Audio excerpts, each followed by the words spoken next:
Elena Hardy, a young woman brimming with ambition, was eager to leave her tight-knit Arizona family behind and embrace a vibrant new life in Harlem. With the bustling streets of New York City at her feet, it seemed like the world was her oyster. But beneath the surface of her fresh start, something sinister was taking root. As her relationship with Fernando Minero deepened, so did the danger. What began as an innocent neighborly bond soon spiraled into a nightmare far darker than she could have ever imagined. Stay with me as we unravel the unexpected twists of Elena's story and the shocking events that ultimately sealed her tragic fate.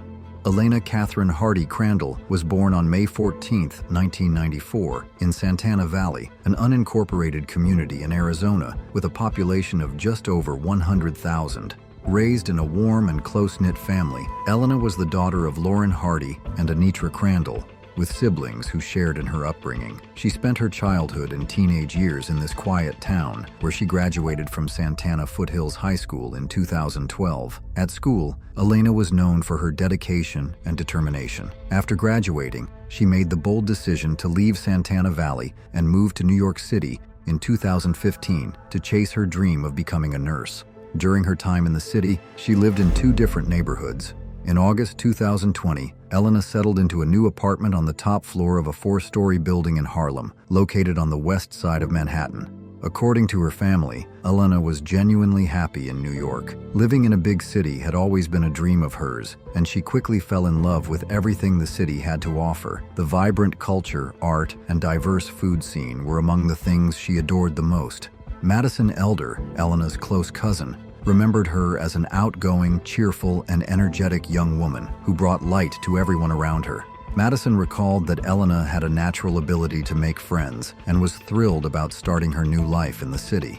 On the first floor of the same building where Elena had moved, lived a 25-year-old man named Fernando Minero. True to her nature, Elena quickly became acquainted with most of her neighbors, including Fernando.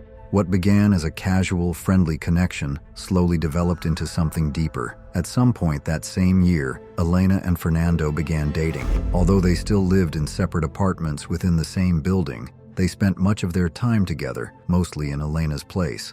Initially, their relationship seemed strong, but over time, it became increasingly unstable and tumultuous.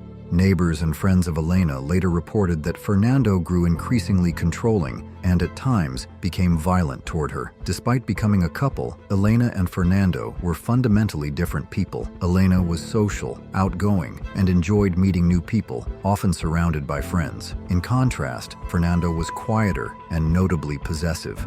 According to reports, their relationship lasted about 8 months, but Fernando's controlling behavior surfaced early on. He became uncomfortable with Elena talking to certain friends and often tried to restrict her from going to places when invited by others. Fernando also took control of Elena's phone, responding to messages from her friends without her consent. When he saw invitations for Elena to go out, he would secretly reply on her behalf, pretending to be her, and decline the offers. Beyond his controlling behavior, Fernando also displayed reckless tendencies. He frequently mixed medication with alcohol and would ride his motorcycle at dangerously high speeds while under the influence. Fernando even had an accident, though it wasn't serious. As the months passed, arguments and fights between the couple became more frequent, leading to a constant cycle of breaking up and making up. With each reconciliation, however, the tension grew and the conflicts escalated. During this period, the police were called to Elena's apartment 6 times due to incidents of domestic violence. It was evident that the situation between the couple had spiraled out of control, and it seemed inevitable that something tragic would eventually happen. The turning point came on May 13, 2021. That day, Elena and Fernando had an intense argument in her apartment. Fernando, visibly enraged, forcibly grabbed Elena, locked them both in the apartment, and took her phone, preventing her from calling for help. In a fit of rage, Fernando began destroying everything in sight. He smashed doors, shattered electronics, and threw glass bottles at the walls. While he was preoccupied with wrecking the apartment, Elena seized the opportunity to escape. She managed to call 911 and get help, prompting police officers to arrive at the scene. Fernando was arrested and faced multiple charges, including unlawful imprisonment, property damage, assault, and second-degree harassment. Given Fernando's history, everyone assumed he would remain in custody for a while, at least for a few months, especially since the police had been called to Elena's apartment 6 times. However, the judge overseeing the case did not view Fernando as a significant threat and decided to release him. Following his release, a temporary restraining order was issued, barring Fernando from approaching Elena. Despite the restraining order, Fernando repeatedly ignored it. Elena made every effort to distance herself from him, cutting off all communication. However, living in the same building made it difficult for her to fully escape him. On several occasions, when Elena would return to the building, Fernando would be sitting on the stairs, waiting for her, clearly trying to provoke her. He also bombarded her with hundreds of messages and constant calls, telling her he was watching her. He criticized Elena's clothing choices, sometimes demanding that she go home and change her outfit. At other times, he used emotional manipulation to try and draw her closer. When that failed, his anger only intensified. A week before the tragic events, Fernando made over 80 phone calls to Elena, refusing to stop even when she ignored him. His relentless attempts to contact her continued, regardless of her wishes. According to her family, Elena was feeling incredibly happy that week. She had just passed an exam to become a nursing assistant and was only a few months away from completing her long-awaited degree.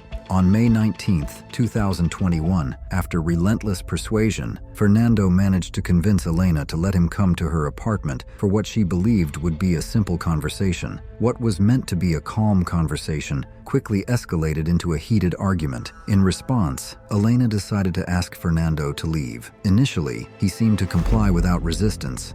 However, a few hours later, around 8:05 p.m., Fernando returned to her apartment and tried to break down the door to force his way inside. In that moment of desperation, Elena called the police, who rushed to the scene. When the officers arrived at 8:15 p.m., Fernando had already fled the scene. He had jumped over a fence at the back of the building and rode off on his motorcycle, heading in an unknown direction. Despite Elena's clear distress, the officers simply documented her complaint and left without attempting to locate Fernando or alerting other patrols in the area to search for him. It's crucial to note that the temporary restraining order was still in effect, meaning Fernando should have been considered a fugitive for violating it. The New York Police Department later clarified that the officers had filed both a complaint report and a domestic incident report, as Fernando had already fled by the time they arrived. Around 8:45 p.m., just 30 minutes later, the police received another call regarding the same building. This time, the call came from neighbors who reported hearing frantic screams coming from Elena's apartment. When the officers returned to the scene, they discovered Elena in a critical condition. She was found lying on the ground outside her apartment, covered in blood. Elena had suffered 7 stab wounds, mostly to her neck, and had multiple bite marks across her body.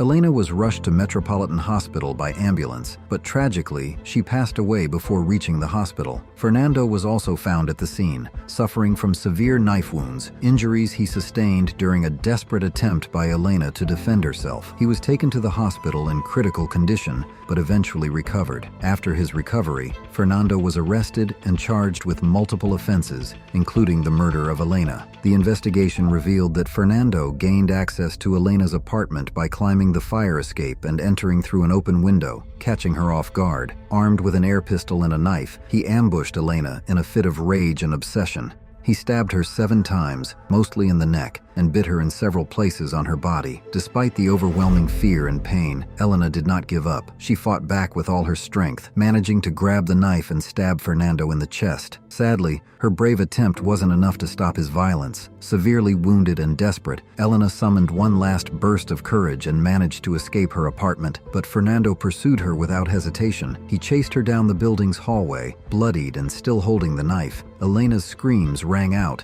echoing through the corridors, alarming neighbors who, horrified, quickly called the police. The tragic events that followed are now known. Elena's family was left devastated upon learning what had happened. They struggled to comprehend the horrific manner in which their beloved daughter had been taken from them. Lauren Hardy, Elena's father, revealed that he had desperately tried to free his daughter from the toxic and dangerous relationship with Fernando. He explained that he had numerous conversations with Elena, urging her to sever all ties and fully distance herself from him. Lauren described Fernando as a jealous, unhinged psychopath who had manipulated his inherently kind daughter into a destructive and controlling relationship. Madison Elder, Elena's cousin, described Fernando as intensely controlling and possessive. She shared that he pressured Elena to distance herself from her friends, attempting to isolate her in order to control every aspect of her life. A friend of Fernando's also noted a disturbing change in his behavior, saying he became increasingly impatient and irritable.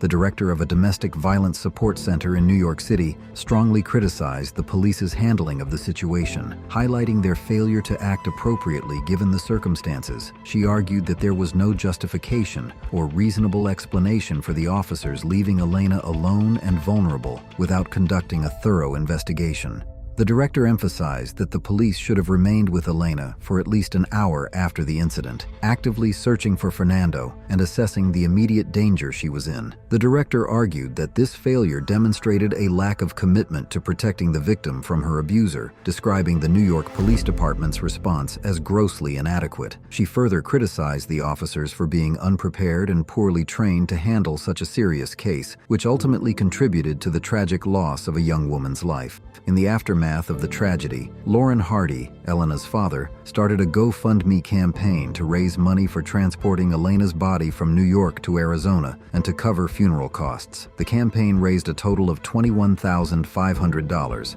Elena Hardy's funeral was held on June 19, 2021, at Gilbert Memorial Park Cemetery. The ceremony was attended by dozens of mourners, including family, friends, and college classmates. On May 14, 2024, Fernando was found guilty of second-degree murder, first-degree robbery, second-degree robbery, and attempted first-degree murder. On June 20, 2024, the Manhattan District Attorney announced that Fernando Minero, then 29 years old, had been sentenced to 40 years in prison. With this sentence, he will not be eligible for release until 2061, when he will be about 66 years old.